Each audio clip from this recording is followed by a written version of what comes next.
आता मुंबईसह पुण्यातील टॉप 9 बातम्या बघूया। सीएसएमटीवरील बेकायदेशीर आंदोलन प्रकरणी गुन्हा दाखल। सेंट्रल रेल्वे मजदूर संघाच्या एसके दुबे आणि विवेक सिसोदिया या रेल्वे कर्मचाऱ्यांवर गुन्हा दाखल। परवानगीशिवाय निदर्शनं केल्याबद्दल कारवाई।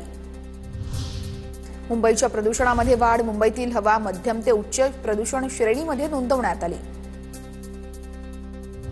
कल्याण डोंबिवली महापालिकेच्या ई प्रभाग कार्यालयामध्ये केळवण पार्टी करतानाचा व्हिडिओ व्हायरल। काम बाजूला ठेवून अधिकारी कर्मचाऱ्यांची मेजवानी।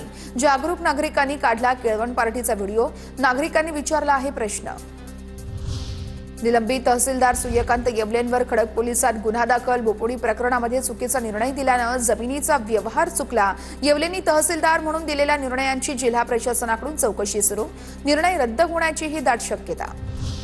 पुण्यामध्ये दिवाळीच्या सुट्टीमध्ये बंद घरांमध्ये घरफोडी करणारी टोळी गजाआड। विमानतळ पोलिसांची कारवाई। टोळीने यापूर्वी केलेले 8 गुन्हे उघडकीस। टोळीमध्ये एका अल्पवयीन मुलाचाही समावेश। पुण्यामध्ये पोलिसांचा गुन्हेगारांना सज्जड दम। नवीन कार्याप्रमाणे गुन्हेगारांची प्रॉपर्टी सील करू पोलिसांचा इशारा। तर काळे पडळ पोलिसांकडून आरोपींना शिक्षा। पुणे शहरामध्ये 2 वेगवेगळ्या पोलीस ठाण्यांमध्ये अत्याचाराचे गुन्हे दाखल। लग्नाचा आमिष दाखवून अत्याचार केल्याचा प्रकार। कोंढवा आणि हडपसर पोलीस ठाण्यात गुन्हा दाखल। पुण्यातील हडपसर नांदेड रेल्वे गाडीच्या कालावधीला मुदतवाढ। तर उत्सवाच्या काळामध्ये प्रवाशांची गर्दी कमी करण्यासाठी ही गाडी सुरू करण्यात आली होती।